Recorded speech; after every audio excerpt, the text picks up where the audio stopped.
오늘은 떨며 기도하라, 기뻐하라, 떨며 기뻐하라라는 제목으로 말씀을 나누도록 하겠습니다. 여러분이 좀 잠에서 좀 깨어나시라고 제가 노래 잠깐 짧게 노래 하나 할 텐데요. 다 아시는 노래입니다. 도는 도라지에 도, 레는 새콤한 레몬, 미는 쫄깃쫄깃 인절미, 파는 너무 길죠. 그 미국에서 1억 4천만 명, 엄청난 숫자죠. 1억 4천만 명이 봤던 사운드 오브 뮤직에 나오는 그 노래를 한국말로 이렇게 번역한 아주 우리가 익숙하게 많이 들었던 노래입니다.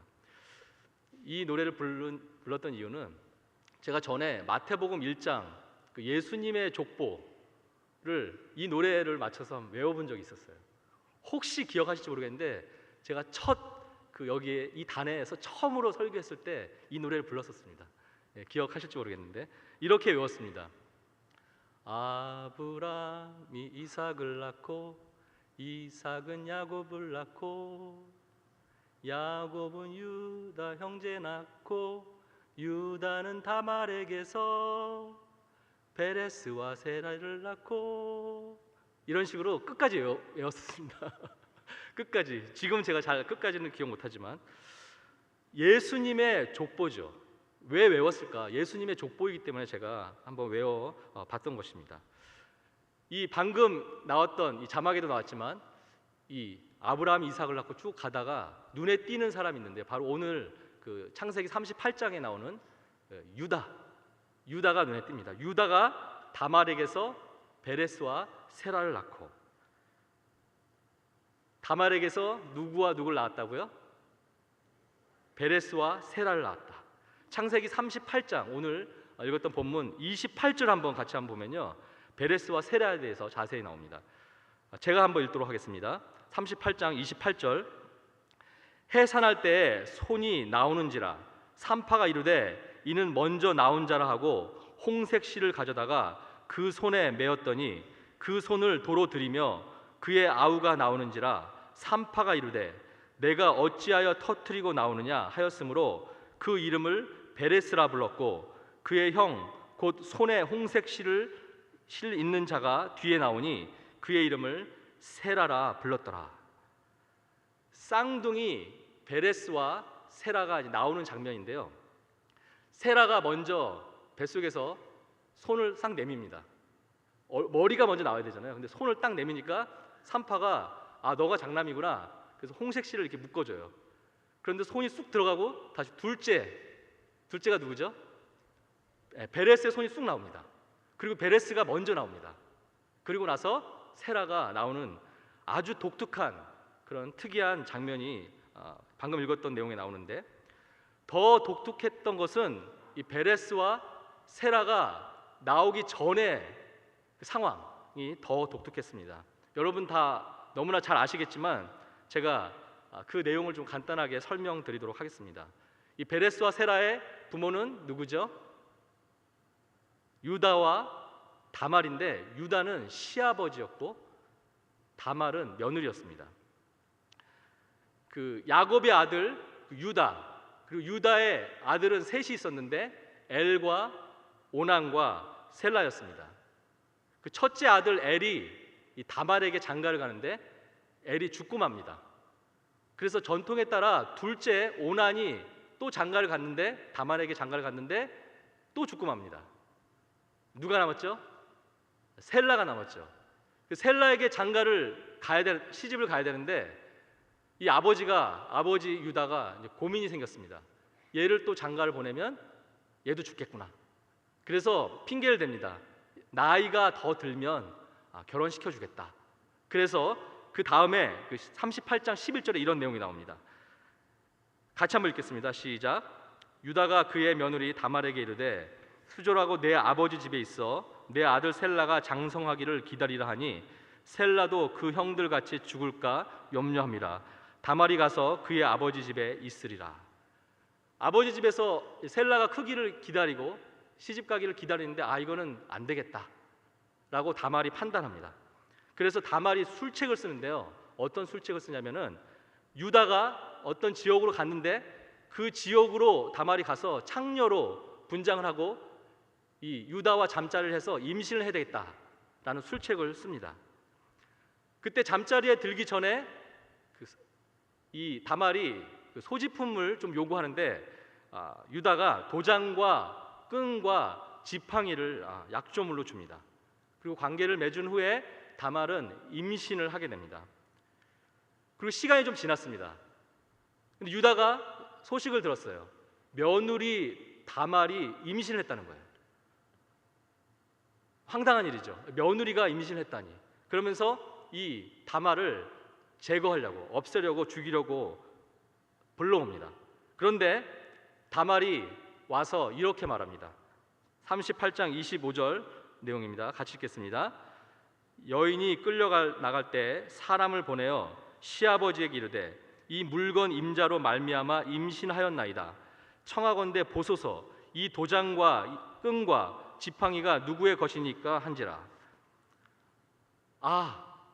그게 바로 나였구나. 임신시킨 사람이 나였구나 라는 것을 깨닫게 된 유다는 더 이상 할 말이 없습니다. 여기서 유다와 다말은 근친상간의 죄, 음란의 죄, 그리고 속임수의 죄를 지었습니다. 그런데 유다는 이 다른 지역으로 가서 창녀를 찾기 전에 찾았던 것에 대해서 굉장히 부끄러워했던 것 같습니다. 왜냐하면 자기가 줬던 그 약조물을 찾으러 직접 자기가 가지 않고 그 친구 아둘람을 시키는 그런 장면이 창세기에 나오는데 38장 20절 한번 같이 읽겠습니다. 시작.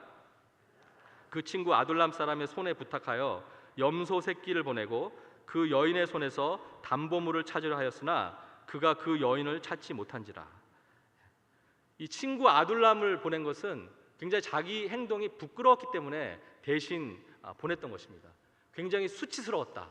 그런 느낌이 있었기 때문에 친구를 보냈는데 정말 이 이야기를 통해서 정말 이런 단어가 떠오릅니다. 죄악, 참 죄악스럽다. 참 죄악스럽다. 그리고 인간이여, 인간이여 라는 외침을 할 수밖에 없습니다. 바로 이 사람들이 예수 그리스도의 족보에 올라 있었습니다. 이 말도 안 되는 사람들이. 야곱의 자녀 중에 유다 말고 어떤 사람이 예수 그리스도의 족보에 오르면 좋을까요?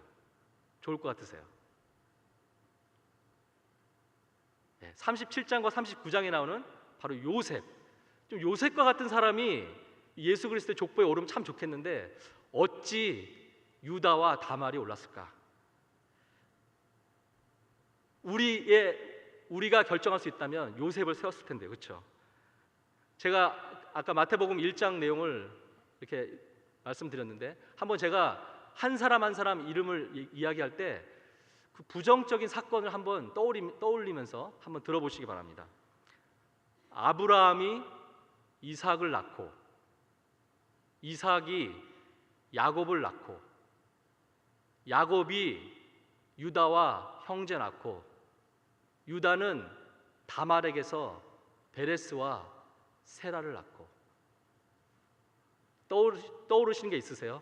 부정적인 사건들, 타락하고 부도덕하고 거짓말하고 위선스럽고 수치스러운 일들을 했던 그들의 모습을 우리는 기억하게 됩니다. 그래서 하나님은 사람을 선택하실 때 그 사람의 공로나 사람의 인격을 보고 선택하시는 것이 아니라 오직 그분의 뜻으로만 선택하신다라는 것을 우리는 알 수 있습니다. 창세기의 이야기는 우리 창세기 생각하면 아브라함의 이야기다, 이삭의 이야기다, 야곱의 이야기다 이렇게 생각하는데 그 사람들의 이야기가 아니라 철저히 부패한 인간의 삶 속에서 하나님이 선택하시고 약속하시고 그 선택과 약속을 지키시고 이행하시는 그 장면을 나열한 그 책이 바로 창세기라고 할 수 있습니다. 오늘 38장 1절 본문의 첫 번째 단어가 그 후에라고 나옵니다. 그 후에. 무엇을 한 후일까? 바로 한 절 전에 나옵니다. 37장 36절을 같이 읽어보겠습니다. 시작. 사람들은 그를 애굽에서 바로의 신하 친위대장 보디발에게 팔았더라. 자, 야곱의 자식들, 유다를 포함한 야곱의 자식들이 공모해서 요셉을 미디안 상인들에게 팔죠. 그리고 미디안 상인들이 요셉을 보디발 장군에게 팝니다. 그 후에 요셉에게 어떤 일이 벌어졌죠? 보디발 장군에게 팔려서 노예로 있다가 그 신임을 얻어서 굉장히 잘 나가고 있었는데 그 아내가 유혹을 합니다. 그래서 그 아내 유혹을 거절하면서 오해를 받고 감옥에 가게 되고, 감옥에서 그 왕의 꿈을 해석하고 왕궁으로 가게 되는 그 후에 유다와 다말이 이 엄청난 죄를 짓는 그 후에를 의미하는 것입니다. 그럼 여러분 궁금하지 않으세요?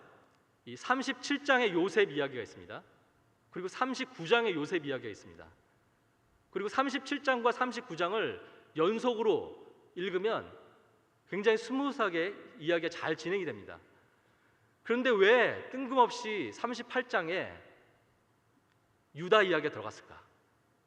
요셉 이야기를 하다가 갑자기 왜 유다 이야기가 들어갔을까라는 질문을 하지 않을 수가 없습니다.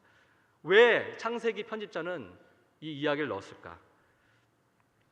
그 이유는 하나님의 거룩하심으로 인한 진노하심, 그리고 하나님의 그 놀라운 그 사랑을 강력하게 표현하기 위해서 중간에 넣었던 것입니다. 그러니까 편집 자체가 하나님의 뜻이었다고 말할 수 있습니다. 38장 7절 한번 보면요, 이런 내용입니다. 같이 읽겠습니다. 시작. 악함으로 여호와께서 그를 죽이신지라. 아까 유다의 아들 엘이 다말에게 장가가서 죽었다고 그랬죠. 그런데 어떻게 죽었냐면 악하게 행해서 하나님이 죽이셨대요. 또 둘째 오난 이야기가 38장 10절에 나옵니다. 같이 읽겠습니다. 시작. 그 일이 여호와가 보시기에 악함으로 여호와께서 그도 죽이시니. 다말에게 장가갔던 둘째 오난도 또 하나님께서 오난이 악해서 죽이시니, 그렇게 나옵니다. 엘과 오난의 그 죄악을 보면서 그 진노하시는 하나님, 거룩하신 하나님이 그들에게 진노를 보이셨던 것입니다. 그런데 더 엄청나게 죄를 진 것 같은 유다는 멀쩡하게 살아서 예수 그리스도의 족보에 오르게 되는 그러한 하나님의 선택을 우리는 보게 되는 것입니다. 이 관점으로 창세기 37장, 39장 그 사이에 창세기 38장이 왜 들어갔을까라는 질문을 할 때 이것이 조금씩 이해가 되기 시작합니다. 그러니까 하나님의 진노하심, 한쪽으로 하나님의 진노하심, 하나님의 사랑하심과 긍휼하심이 강력하게 대조되면서도 또 조화를 이루는 그런 내용이 창세기 38장인데요. 그래서 37장과 39장 사이에 들어가게 된 것입니다. 그런데 하나님의 진노하심과 하나님의 사랑하심과 긍휼하심은 성경 전반적으로 깔려 있는 내용입니다. 시편을 읽다 보면 그것을 우리가 이렇게 볼 수가 있는데요. 시편 2장 11절에 이런 내용이 있습니다. 여호와를 경외함으로 섬기고 떨며 즐거워할지어다. 그의 아들에게 입맞추라. 그렇지 아니하면 진노하심으로 너희가 길에서 망하리니 그의 진노가 급하심이라. 여호와께 피하는 모든 사람은 다 복이 있도다. 11절에 보면요, 떨며 즐거워할지라. 영어로 보니까 rejoice with trembling. 어떻게 기뻐하면 기뻐하고 떨면 떨지 떨며 기뻐할까? 왜냐하면 하나님은 거룩하신 하나님이기 때문에 진노하시고 또 긍휼을 베푸시는 하나님이기 때문에 우리가 그 긍휼에 기뻐해야 한다라는 표현을 하고 있는 것입니다. 하나님은 너무나 거룩해서 우리의 죄를 도무지 봐줄 수 없기에 우리는 떨릴 수밖에 없지만 그의 아들을 통해 그 형벌을 지나가게 해주시기 때문에 우리는 기뻐해야 한다고 본문은 말하고 있는 것입니다. 진노 앞에서 우리가 해야 할 일은 무엇일까? 12절에 나옵니다. 방금 읽었던 시편 2장 12절에 입을 맞춘다. 키스 더 선. 그 아들에게 입을 맞춘다. 입을 맞춘다는 것은 경외감을 표현한다. 그리고 언어한다라는 뜻입니다. The Son, 아들은 누구일까요? 예수 그리스도. 죄를 지었을지라도 키스 더 선, 그에게, 그 아들에게 입을 맞추고 그 등 뒤에 숨으면 보호해 주신다는 그런 말씀입니다. 시편 2장뿐만 아니라 시편을 계속 읽다 보면요, 이런 내용이 계속 나오는데 시편 5장에도 이런 설명이 자세히 나와 있습니다. 같이 한번 읽도록 하겠습니다. 5장 4절에서 7절까지 같이 읽습니다. 시작. 주는 죄악을 기뻐하는 신이 아니시니 악이 주와 함께 머물지 못하며 오만한 자들이 주의 목전에 서지 못하리이다. 주는 모든 행악자를 미워하시며 거짓말하는 자들을 멸망시키시리이다.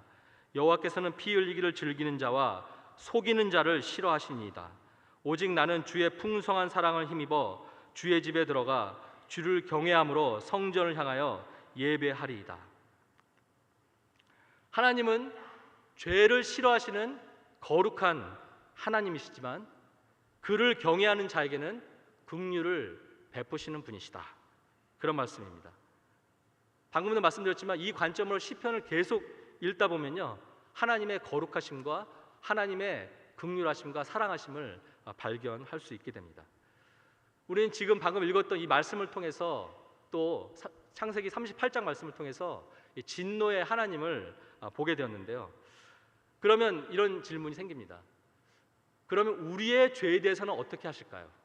그런 질문을 할 수밖에 없습니다. 하나님은 우리의 죄에 대해서도 마찬가지로 행하실 것입니다. 그는 우리가 짓는 모든 죄에 대해서 진노하시고 형벌을 가하실 것입니다. 그럼 또 질문이 생기죠. 그럼 우리가 짓는 죄는 무엇일까?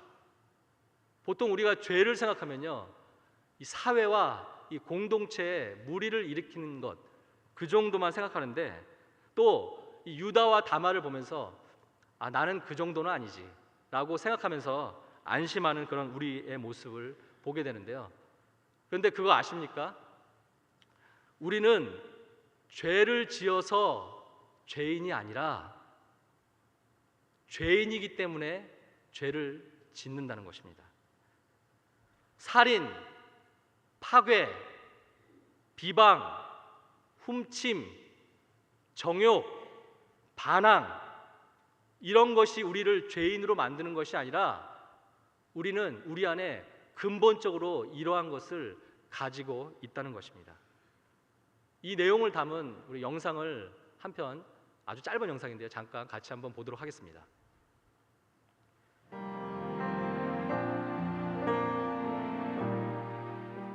여러분, 우리가 죄를 지어 죄인 되는 자들이 아니에요. 우리는 죄인이기 때문에 죄인이에요. 다윗이 이런 고백을 했어요. 자기는 죄악 가운데 잉태되었다.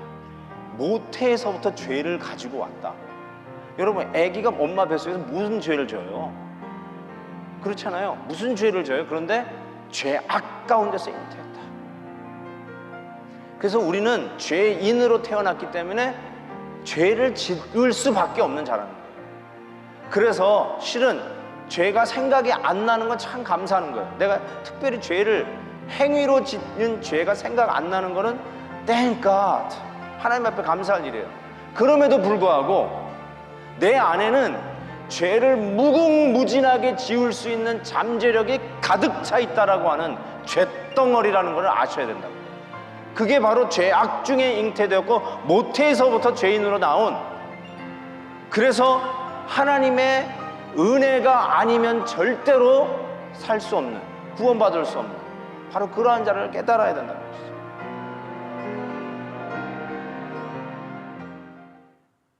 반가운 목소리죠. 김한영 목사님께서 수요 말씀 여행 때 하셨던 그 내용을 편집을 해보았습니다. 영상의 내용처럼 우리는 뭐라 그랬어요? 죄악 가운데 태어난 사람들이다. 시편 51장 5절에 이런 내용이 있습니다. 내가 죄악 중에서 출생하였으며. 같이 한번 읽어볼까요? 시작. 내가 죄악 중에서 출생하였으며. 죄가 있으면 어떻게 될까요? 죄가 있으면 엘과 오난처럼, 엘과 오난이 경험했던 것처럼 죽음의 형벌이 있는 것입니다. 왜냐하면 하나님은 거룩하신 분이기 때문에 이 죄를 그냥 보고 지나칠 수 없는 그러한 분입니다. 로마서 6장 23절은 이렇게 말합니다. 제가 4가지 버전으로 준비했는데요. 개역 개정에는 죄의 삭은 사망이요, 새 번역에는 죄의 삭은 죽음이요, 쉬운 성경에는 죄의 대가는 죽음이지만 NIV에서는 For the wages of sin is death.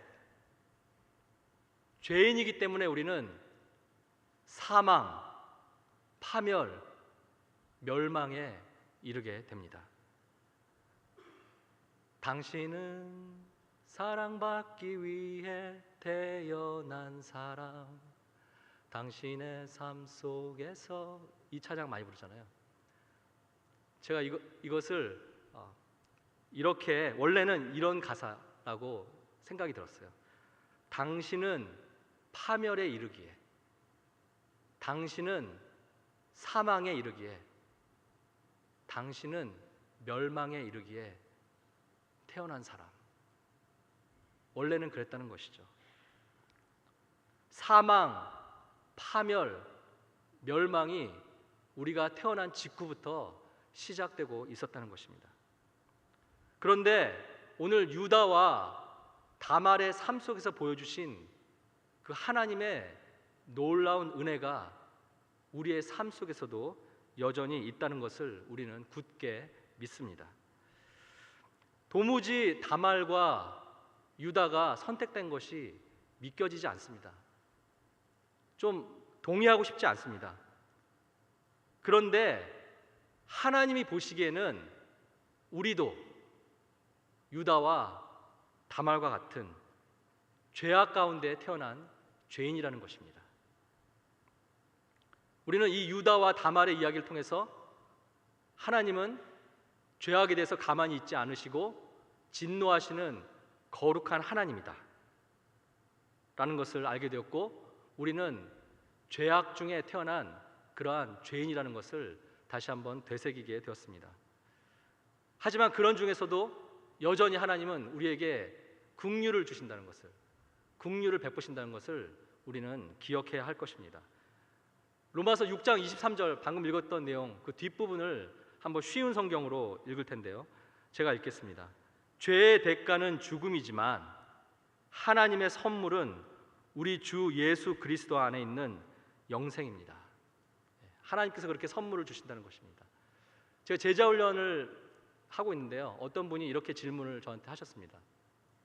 목사님, 하나님은 정말 사랑의 하나님이시잖아요. 너무 사랑하셔서 독생자 아들 예수 그리스도를 보내셨잖아요. 그런데 그런 하나님이 어떻게 지옥을 만드셨어요? 저는 지옥을 만드셨다는 것을 믿을 수가 없습니다. 좀 설명해 주시겠어요? 그렇게 질문을 하시더라고요. 우리가 가질 수 있는 질문입니다. 그런데 그 질문에 대한 답이 바로 오늘 설교 내용입니다. 하나님은 죄를 그냥 봐줄 수 없는 거룩하신 하나님이기 때문에 지옥을 만드셨고, 또 하나님은 독생자 아들 예수 그리스도를 보낼 정도로 우리를 사랑하시고 긍휼을 베푸시는 분이기 때문에 천국을 만드셨다는 것. 지옥도 천국도 존재한다는 것을 우리는 반드시 기억해야 합니다. 오늘날 세대는요, 이 하나님의 진노 이런 얘기하면 아주 거부감을 표현합니다. 또 오늘날 세대는 이 지옥 이런 거 얘기하면 막 하품을 하고 귓등으로도 듣지 않습니다. 그렇기 때문에 강단에서 이 지옥에 대한 이야기가 잘 선포되지 않는데요. 사실 저도 그랬습니다. 저도 이런 하나님이, 이렇게 사랑이 많으신 하나님이 지옥을 만드셨을까, 그렇게 질문했을 때도 있었습니다. 하지만 성경은 뭐라고 이야기하죠? 성경은 우리는 본질상 진노의 자녀다. 에베소서 2장에 나오죠. 우리는 본질상 진노의 자녀다. 이 진노하시는 하나님의 손아귀에 있는 죄인이라는 미국 역사상 가장 뛰어난 그 설교가 있습니다. 바로 조나단 에드워즈 목사님이 했던 설교인데요. 전에도 김한용 목사님이 설명하셨는데, 이 설교를 이 목사님이 이렇게 원고를 읽고 있는데 여기저기서 사람들이 막 쓰러지고 엎어지고 그런 놀라운 일이 벌어졌다고 합니다. 이 설교는요, 처음부터 끝까지 진노에 대해서 얘기합니다. 하나님의 진노, 하나님의 진노는 이렇고, 하나님의 진노는 당신에게 이렇게 하고, 그런 설교 쭉 진행하다가 마지막 부분에 이렇게 말씀을 합니다. 어떤 사람에게는 큰 은혜의 날이, 어떤 사람들에게는 놀라운 진노의 날이 될 것입니다. 자신의 영혼을 등한히 하면 인간의 마음은 완악해지고 죄악은 날로 증가합니다. 지금은 마음이 완악해지고 암흑에 빠질 위험이 몹시 큽니다. 지금 하나님은 이 땅의 구석구석에서 택한 자들을 서둘러 불러 모으십니다. 우리는 주님 앞에서 떨며 두려워하며 경외하면서도 또 동시에 기뻐하는 자들이, 즐거워하는 자들이 되기를 간절히 원합니다. 난 구원 받았거든요. 그러니까 다 된 거 아닙니까? 한번 그 구원을 다시 한번 점검해 보시기 바랍니다. 점검해 봤는데 구원 받았습니까? 할렐루야. 정말 감사합니다. 그런 내가 아닌데 나를 구원해 주시니 참 감사합니다. 그렇게 여러분도 다시 확인해 보면서 주님 앞에서 떨며 기뻐하는 우리 모두가 되기를 우리 주님의 이름으로 간절히 축원합니다. 같이 찬양 부르고 또 우리 기도하도록 하겠습니다.